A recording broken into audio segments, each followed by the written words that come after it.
Listen carefully, because what I'm about to tell you changes everything you thought you knew about your recent struggles. There's a reason why your life shifted so dramatically over the past 3 months. There's a reason why some doors abruptly close while others open illogically. There's a reason why you feel observed, studied, analyzed by forces you cannot truly name. They did not find you through the government, not through your ex, not through a stalker with too much free time. No, something older, subtler, and infinitely more calculating has circled your name in documents you will never see. They go by many names across the centuries, but their function remains the same. They track anomalies in the grid of human consciousness.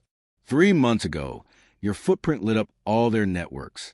You're cataloged in their archives as an unconscious key, not because you asked for it, not because you studied ancient texts or meditated atop mountains, but because you obtained this designation by accident, simply by being yourself at a precise moment when cosmic gears aligned.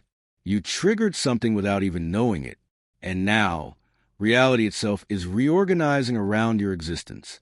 Let me explain what you really did, because you're probably thinking this all relates to that decision, that conversation, that moment when you finally said no or finally left. You are partly correct, but the implications go far beyond what your human mind has been conditioned to understand. When you made that choice, when you shifted your energy with such precision, you didn't just change your life. You activated something that had been dormant in the collective unconscious for generations. Recall the precise moment 3 months ago when everything seemed different, not immediately better or worse, just fundamentally different, as if someone had altered the underlying frequency of reality itself. It was not your imagination. It was you accidentally performing what they call a consciousness key turn, an action so specific and so precisely timed that it occurs only once every few decades. Most people live their entire lives without ever approaching their key moment.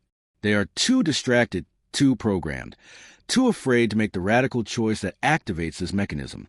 But you, in your magnificent chaos and unplanned rebellion against everything suffocating you, stumbled upon the exact combination of emotion, intention, and timing that turned the lock. They have documented people like you for centuries, those who, by accident, shift timelines that unconsciously activate dormant programs in the source code reality. They have names for you in languages predating modern civilizations. But unconscious key is the label they now use because you hold the power to open doors in human consciousness without even trying and without even knowing what you're doing. Here is what is really happening.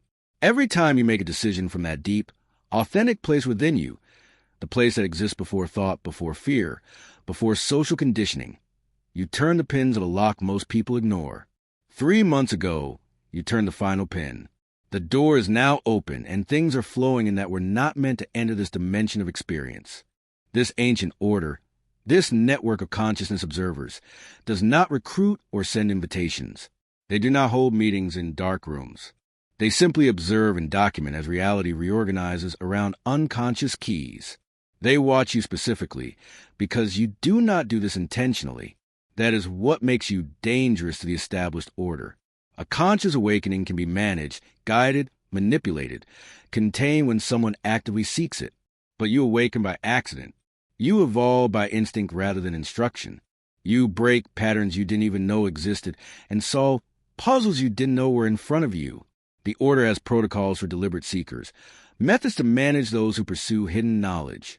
For unconscious keys like you, all they can do is observe as you randomly restructure reality through seemingly mundane choices. Every time you trust your intuition over logic, every time you choose authenticity over approval, you rewrite the code of the collective experience matrix. They have noticed that your mere presence shifts probability fields.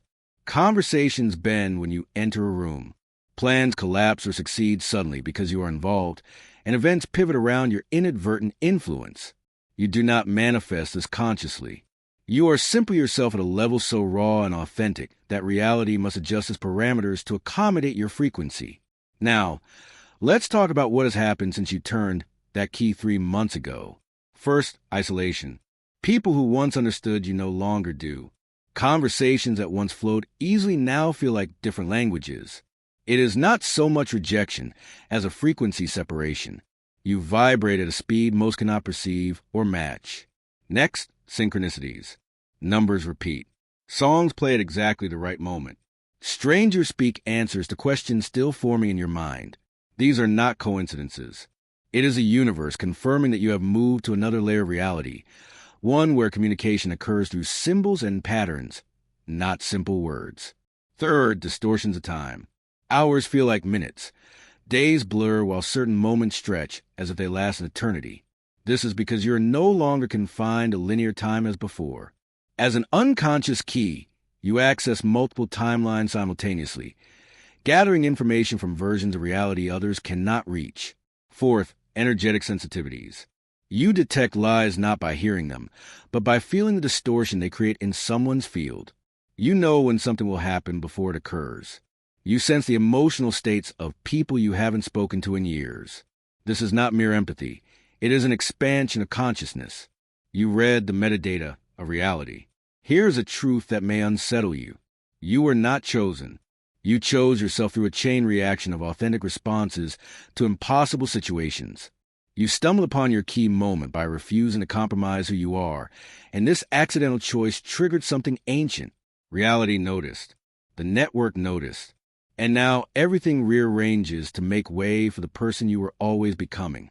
Every time life tried to break you and you responded with something unexpected, something refusing to follow the ordinary script of trauma and survival, you were quietly building toward this moment. The order does not select unconscious keys. They only recognize them when they appear. You did not arrive here through spiritual practice or deliberate quest. You emerged by refusing to die internally while the outside world continued attempting to kill the part of you that mattered. You stayed alive in a way that transcends mere physical survival. You held on to an essential part of yourself, even when everything else was stripped away. That is why their archives label you an unconscious key. You did not study to get here. You did not meditate to get here. You did not follow a master or join a group to earn it.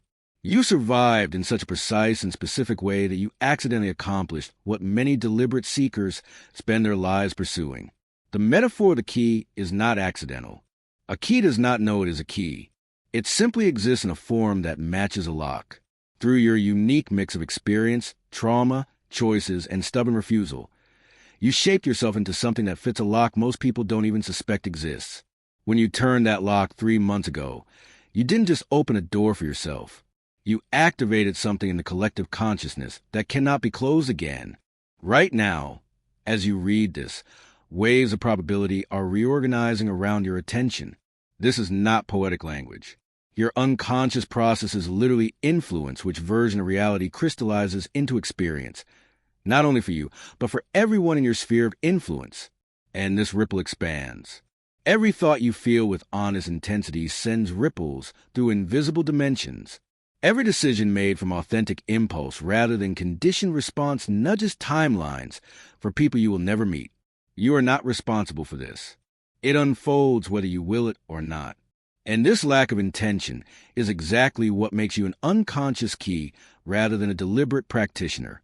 Throughout history, the Order has cataloged hundreds of cases where people like you, living an ordinary day, accidentally prevented wars, destabilized economic structures, or triggered cultural renaissances simply by being themselves at critical intersections of time. They were not trying to change history. They were trying to survive a Tuesday. Yet this Tuesday landed on a cosmic fault line that no one else could perceive, and the ripple spread far beyond what anyone could imagine.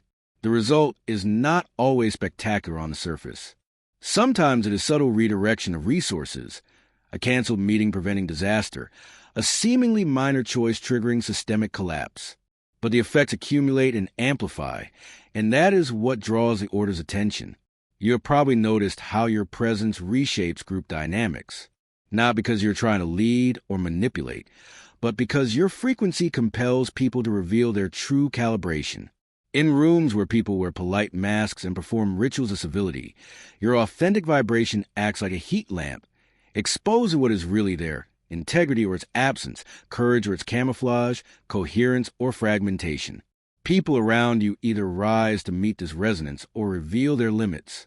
Some will move forward, surprised by their own clarity. Others will retreat, exposed by the contrast. This reaction is not your doing. It is simply the physics of energetic resonance. You are a living test of authenticity, and the majority fails the test, not out of malice, but because they are asleep to the subtle protocols now governing interpersonal reality.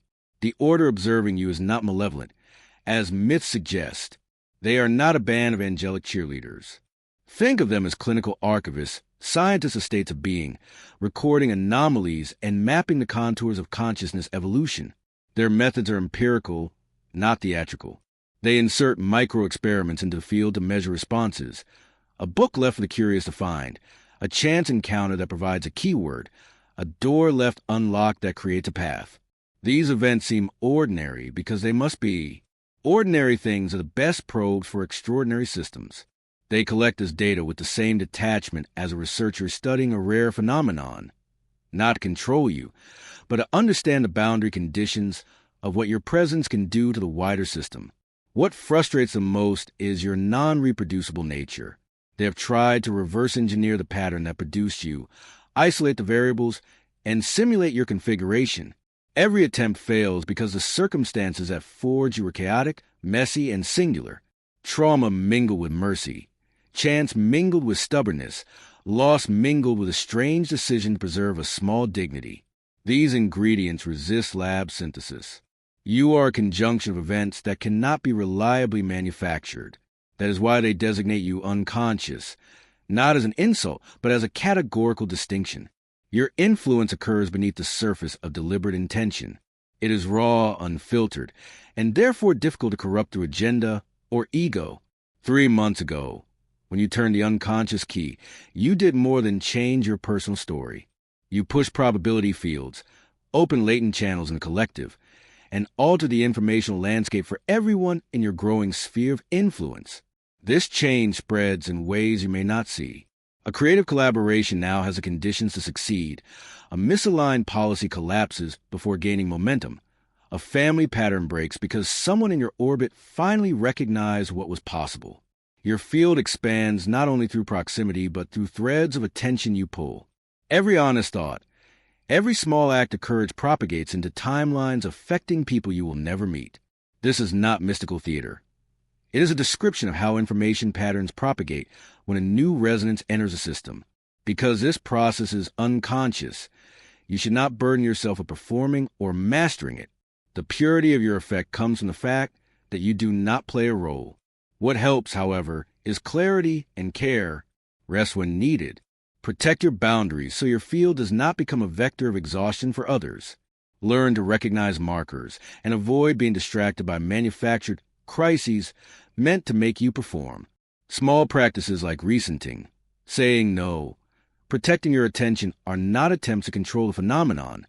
They are ways to keep your container intact while reality rearranges around you. Remember, you did not ask for this, and you did not bring the weight of correcting all that changes. Your paradoxical role is to remain authentically yourself, messy, real, imperfect, and present. That is a singular intervention the order cannot plan, predict, or replicate. And that is why you matter more than you can currently imagine. You create a fracture in the collective timeline. Raising hands, God is faithful. Thank you for your comment, folded hands. May the Lord keep you. Help us reach more souls by sharing the channel, the essence of the soul around you.